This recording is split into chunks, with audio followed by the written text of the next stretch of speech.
வணக்கம். இன்றைய முக்கிய செய்திகள். இந்தியா கூட்டணி எங்கு இருக்கிறது என்றே தெரியவில்லை. தேசிய ஜனநாயக கூட்டணி அதிக இடங்களை பிடித்து எதிர்க்கட்சிகளே இல்லாத நிலை ஏற்படும் என முதலமைச்சர் ரங்கசாமி எம்பி தேர்தல் பிரசாரத்தில் பேசினார்.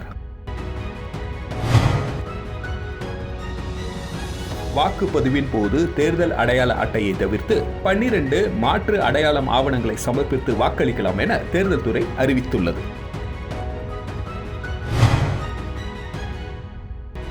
புதுச்சேரி மிஷன் வீதியில் மரத்திற்கு ஆசிட் ஊற்றி சாய்க்கப்பட்ட விவகாரத்தில் பொதுப்பணித்துறை புகார் அளிக்கவில்லை என்றும் புகார் அளித்தால் உரிய நடவடிக்கை எடுக்கப்படும் என வனத்துறை தெரிவித்துள்ளது. புதுச்சேரி அருகே நடந்து சென்ற மருத்துவரிடம் பணம் பறித்த கல்லூரி மாணவர் உட்பட 3 நபர்களை போலீசார் கைது செய்தனர்.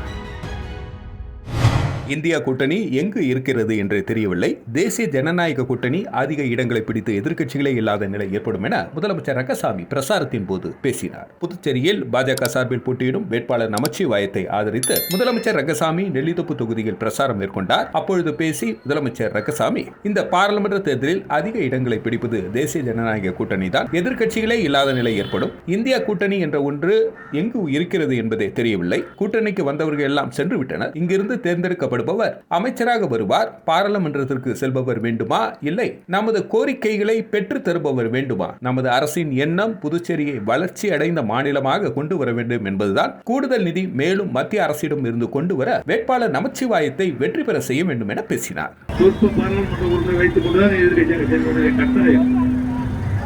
குறிப்பாக காங்கிரஸ் கட்சியானது சுமார் 40 இடங்களை மட்டுமே பிடிக்கும் என்று கருத்து கணிப்பு கூறுகிறது. பாராளுமன்ற தேர்தலில் நாம் திரு வைத்திலிங்கத்தை இங்கிருந்து பாராளுமன்ற உறுப்பினர் தேர்வு செய்யப்பட்டிருந்தார்கள்.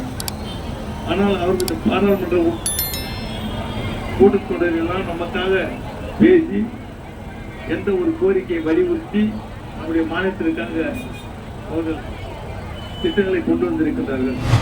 வாக்குப்பதிவின் போது தேர்தல் அடையாள அட்டையை தவிர்த்து 12 மாற்று அடையாளம் ஆவணங்களை சமர்ப்பித்து வாக்களிக்கலாம் என தேர்தல் துறை அறிவித்துள்ளது. புதுச்சேரி தேர்தல் அதிகாரியும் மாவட்ட ஆட்சியருமான குலோத்துங்கன் வெளியிட்டுள்ள செய்திக்குறிப்பில், புதுச்சேரி நாடாளுமன்ற தொகுதிக்குட்பட்ட அனைத்து வாக்குச்சாவடிகளிலும் வருகின்ற 19 அன்று வாக்குப்பதிவு நடைபெற உள்ளது. வாக்குப்பதிவு நாளன்று வாக்குச்சாவடிகளுக்கு வாக்களிக்க செல்லும் வாக்காளர்கள் தங்கள் அடையாளத்தை உறுதிப்படுத்த வாக்காளர் புகைப்பட அடையாள அட்டையை சமர்ப்பிக்க வேண்டும். இருப்பினும் வாக்காளர் புகைப்பட அடையாள அட்டையை சமர்ப்பிக்க முடியாத வாக்காளர்கள் பின்வரும் மாற்று புகைப்பட அடையாள ஆவணங்களில் ஏதேனும் ஒன்றை சமர்ப்பித்து வாக்களிக்கலாம் என குறிப்பிடப்பட்டுள்ளது. ஆதார் அட்டை, மகாத்மா காந்தி தேசிய ஊரக வேலை உறுதியளிப்பு சட்டத்தின் கீழ் வேலை அடையாள அட்டை, வங்கி மற்றும் தபால் அலுவலகம் வழங்கிய புகைப்படத்துடன் கூடிய பாஸ்புக், தொழிலாளர் அமைச்சகத்தின் திட்டத்தின் கீழ் வழங்கப்பட்ட சுகாதார காப்பீடு ஸ்மார்ட் கார்டு, ஓட்டுநர் உரிமம், பான் கார்டு, தேசிய மக்கள் தொகை பதிவேட்டின் கீழ் வழங்கிய ஸ்மார்ட் கார்டு, இந்திய பாஸ்போர்ட், புகைப்படத்துடன் கூடிய ஓய்வூதிய ஆவணம்,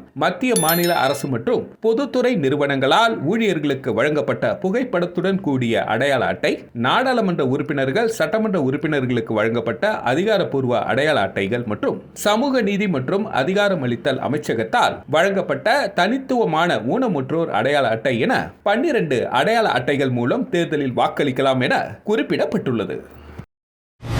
புதுச்சேரி மிஷன் வீதியில் மரத்திற்கு ஆசிட் ஊற்றி சாய்க்கப்பட்ட விவகாரத்தில் பொதுப்பணித்துறை புகார் அளிக்கவில்லை என்றும் புகார் அளித்தால் உரிய நடவடிக்கை எடுக்கப்படும் என வனத்துறை தெரிவித்துள்ளது. புதுச்சேரி மிஷன் வீதி வஉசி பள்ளி எதிரில் 40 ஆண்டுகள் பழமையான மதிமாங்கா என்ற வகையை சேர்ந்த மரம் திடீரென முறிந்து சாலையில் விழுந்தது. தீயணைப்பு துறையினர் மரத்தை வெட்டி அப்புறப்படுத்தினர். மரம் முறிந்து விழுந்ததில் வாலிபர் ஒருவர் காயமடைந்தார். 4 பைக்குகள் சேதமடைந்தது. வனத்துறை ஆய்வில் மரத்தின் அடிப்பாகத்தில் துளையிட்டு ஆசிட் ஊற்றி மரத்தை சாய்த்துள்ள அதிர்ச்சி தகவல் வெளியானது. ஆசிட் ஊற்றிய பாகம் உள்ளிட்ட மாதிரிகளை வனத்துறை கைப்பற்றி ஆய்வுக்கு எடுத்து சென்றது. ஆனால் ஆசிட் ஊற்றியவர்கள் மீது எந்த நடவடிக்கையும் எடுக்கப்படவில்லை. மரத்தை வெட்டி அகற்றிய பின்பு அவரவர் சொந்த பணிக்கு திரும்பிவிட்டனர். வனத்துறையிடம் கேட்டபொழுது மரம் இருந்த இடம் பொதுப்பணித்துறைக்கு சொந்தமான பகுதி, அதனால் மரமும் அத்துறைக்கு உரிமையானது. அந்த துறையினர் முறைப்படி புகார் அளிக்க வேண்டும். அதற்கு முன்னதாக ஆசிட் ஊற்றி அழிக்கப்பட்டது தொடர்பாக மாதிரிகள் எடுக்கப்பட்டுள்ளது. புகார் அளிக்கப்பட்டால் உடனடியாக நடவடிக்கை எடுக்கப்படும் என தெரிவித்தனர். புதுச்சேரி அருகே நடந்து சென்ற மருத்துவரிடம் பணம் பறித்த கல்லூரி மாணவர் உட்பட 3 நபர்களை போலீசார் கைது செய்தனர். புதுச்சேரி அடுத்த கோட்டக்குப்பம் திவான் கந்தப்ப நகரை சேர்ந்தவர் சந்தோஷ், வயது 36. டாக்டரான சந்தோஷ் முண்டியப்பாக்கம் அரசு பொது மருத்துவமனையில் மருத்துவராக பணியாற்றி வருகிறார். சம்பவத்தன்று வழக்கம் போல் காலை ஈசிஆரில் உள்ள உடற்பயிற்சி கூடத்துக்கு நடந்து சென்ற பொழுது பின்னால் பைக்கில் வந்த 3 நபர்கள் மோதி கீழே தள்ளிவிட்டனர். இதில் நிலை குலைந்த கீழே விழுந்த டாக்டர் சந்தோஷின் செல்போன் மற்றும் மணி பர்ஸை பைக்கில் வந்த 3 நபர்கள் எடுத்துக்கொண்டு கண்ணிமைக்கும் நேரத்தில் தப்பி சென்றனர். இதுகுறித்து டாக்டர் சந்தோஷ் கொடுத்த புகாரின் பேரில் கோட்டக்குப்பம் போலீசார் வழக்கு பதிந்து அந்த பகுதியில் இருந்த சிசிடிவி கேமராவில் பதிவாகி இருந்த காட்சிகள் வைத்து பணப்பறிப்பில் ஈடுபட்டவர்களை கண்டுபிடித்தனர். கோட்டக்குப்பம் பெரிய தெருவை சேர்ந்த நசீர் பாஷா, அம்பேத்கர் வீதியை சேர்ந்த சாம்பசிவம், கீர்த்திவாசன் என மொத்தம் 3 நபர்கள் கைது செய்து அவர்களிடமிருந்து ரூபாய் 7500 பணம், பைக் ஆகியவற்றை பறிமுதல் செய்து சிறையில் அடைத்தனர். இந்தியா கூட்டணி விழுப்புரம் நாடாளுமன்ற வேட்பாளர் ரவிக்குமாரை ஆதரித்து கோட்டக்குப்பம் நகராட்சி திடலில் மக்கள் நீதி மையத்தின் தலைவர் நடிகர் கமலஹாசன் தீவிர பிரசாரம் மேற்கொண்டார். விழுப்புரம் நாடாளுமன்ற தொகுதி இந்தியா கூட்டணி வேட்பாளர் ரவிக்குமாரை ஆதரித்து மக்கள் நீதி மைய தலைவரும் நடிகருமான கமலஹாசன் கோட்டக்குப்பம் பகுதியில் தீவிர பிரசாரம் மேற்கொண்டார். அப்பொழுது பேசிய கமலஹாசன், மத்திய அரசிடம் 30 லட்சம் காலி பணியிடங்கள் உள்ளது, அதை நிரப்பி இருந்தாலே கொஞ்சம் கவலை நீங்கி இருக்கும். சுய தொழில் செய்தாவது பிழைத்துக் கொள்ளலாம் என்றால் அதையும் பெரிய பெரிய கார்ப்பரேட்டுகளுக்கு தாரை பார்த்து கொடுக்கிறார்கள். அப்படி இருந்தால் இந்த நாடு எப்படி உருப்படும்? இதை உருப்பட வைக்க வேண்டியவர்கள், சீர்திருத்த வேண்டியவர்கள் நாம் என்பதை மறந்துவிடாதீர்கள். யாராவது வருவார்கள், அவர்கள் செய்வார்கள் என்று நினைக்காதீர்கள். அவர்களை வரவிடணுமே, விட்டால்தானே இதோ நாங்கள் வந்திருக்கின்றோம். துரை ரவிக்குமார் களம் வறுப்பெற இவரது குரல் நாடாளுமன்றத்தில் ஒலிக்க அவருக்கு பானை சின்னத்தில் வாக்களிக்க வேண்டும் என்றார்.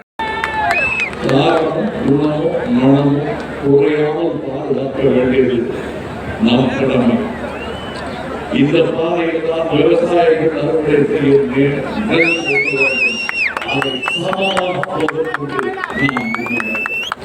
சமத்துவம் பேச வேண்டும்.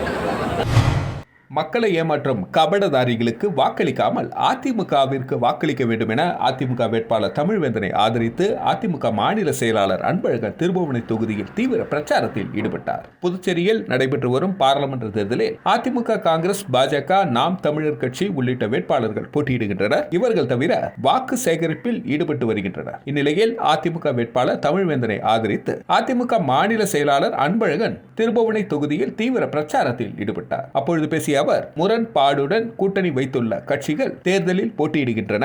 ரேஷன் கடைகளை திறக்காத, மளிகை பொருட்களை வழங்காத பாஜக அரசுக்கு வாக்களிக்க கூடாது என்றும், ஒரு தடவை அரசியலில் ஒரு மாற்றம் தேவை என்றும், கபட வேடதாரிகளுக்கு நாம் சரியான பாடத்தை புகட்ட வேண்டும் என்றும், அதற்கு அதிமுகவிற்கு வாக்களியுங்கள் என பேசினார். இதுக்கும் மத்திய அமைச்சருக்கும் சம்பந்தம் இல்ல. இதுக்கும் பார்லிமெண்ட் உறுப்பினராக ஒருத்தர் தேர்வு செய்யப்பட வேண்டிய அவசியமே இல்ல. இதெல்லாம் இல்லாத காசா அரிசி போடத்தை இவங்க போட வேண்டியதுமா? ஒரு நாள் திட்டம் இது. ரேஷன் கடை திறக்க வேண்டியது எப்படி திறந்துட்டு போக வேண்டியதுதான். சமுதாயத்தில் அடித்தட்டு மக்களுக்கு செய்ய வேண்டிய கடமையை கூட செய்யாத ஒரு அரசு இங்க இருக்கின்ற இந்த பிஜேபி கூட்டணி அரசு. இந்த அரசுக்கு நம்ம தண்டனை கொடுக்கணும் இல்லையா?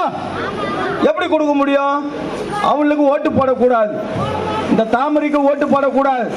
அவன் வந்து என்னன்னு கேட்டா மத ரீதியா மக்களை பிரிக்கிறவன், ஜாதி கட்சி பண்றவங்க கூட வச்சுருக்கிறான்.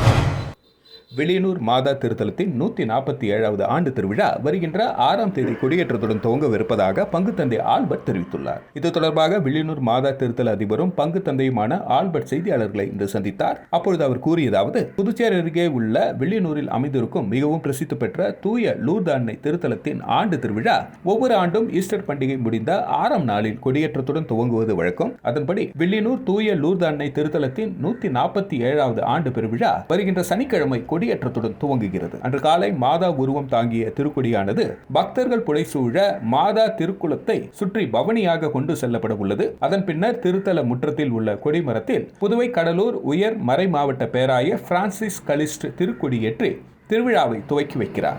இதனைத் தொடர்ந்து ஏப்ரல் 13ஆம் தேதி வரை திருவிழா நவ நாட்களில் தினமும் காலை மற்றும் மாலையில் திருப்பலிகள், தேர்பவனி நடைபெறுகிறது. ஏப்ரல் 14ஆம் தேதி திருத்தலத்தின் 147வது ஆண்டு பெருவிழாவினை முன்னிட்டு காலை 7:30 மணிக்கு கும்பகோணம் மறை மாவட்ட ஆயர் ஜீவானந்தம் தலைமையில் கூட்டு திருவலி நடைபெற உள்ளது. அதனைத் தொடர்ந்து இரவு 7:30 மணிக்கு மாதாவுக்கு வைர கிரீடம் சூட்டப்பட்டு பெருவிழா ஆடம்பர தேர்பவனி நடைபெற உள்ளது என்றார்.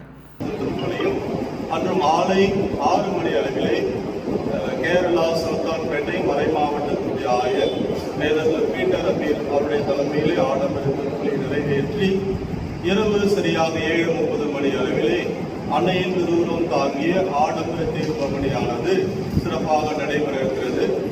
புதுச்சேரியில் அதிமுக மாநில இணை செயலாளர் திருநாவுக்கரசு தலைமையில் அதிமுகவினர் அதிமுக வேட்பாளர் தமிழ்வேந்தனை ஆதரித்து தட்டாஞ்சாவடி தொகுதிக்குட்பட்ட பல்வேறு பகுதிகளில் இரட்டை இலை சின்னத்திற்கு வாக்கு சேகரித்தனர். புதுச்சேரி நாடாளுமன்ற தொகுதியில் அதிமுக சார்பில் தமிழ்வேந்தன் போட்டியிடுகிறார். இவரை ஆதரித்து மாநில செயலாளர் அன்பழகன் புதுவை முழுவதும் தீவிர பிரசாரம் மேற்கொண்டு வருகிறார். இந்த நிலையில் தட்டாஞ்சாவடி தொகுதிக்குட்பட்ட பல்வேறு பகுதியில் அதிமுக மாநில இணை செயலாளர் திருநாவுக்கரசு, மாநில துணை செயலாளர் நாகமணி தலைமையில் தொகுதி செயலாளர் கமலதாஸ் முன்னிலையில் அதிமுக வேட்பாளர் தமிழ்வேந்தனை ஆதரித்து அதிமுகவினர் வீடு வீடாக சென்று இரட்டை இலை சின்னத்திற்கு வாக்கு சேகரித்தனர். இதில் தட்டாஞ்சாவடி தொகுதி அதிமுக நிர்வாகிகள் மற்றும் தொண்டர்கள் திரளாக கலந்து கொண்டனர்.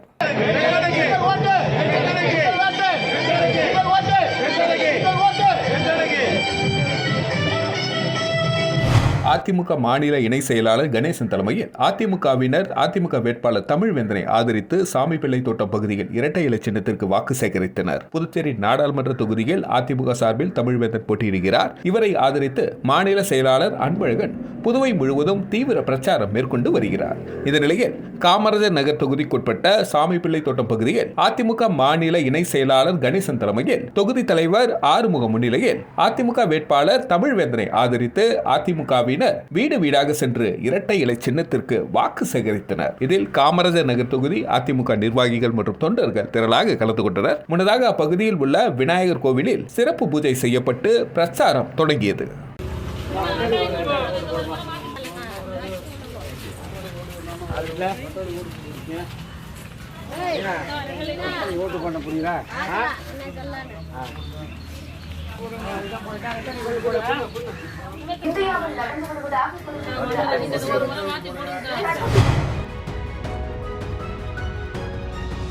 இந்தியா கூட்டணி எங்கு இருக்கிறது என்றே தெரியவில்லை.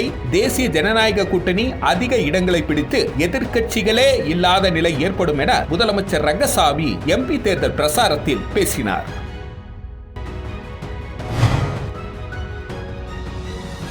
வாக்குப்பதிவின் போது தேர்தல் அடையாள அட்டையை தவிர்த்து 12 மாற்று அடையாளம் ஆவணங்களை சமர்ப்பித்து வாக்களிக்கலாம் என தேர்தல் துறை அறிவித்துள்ளது.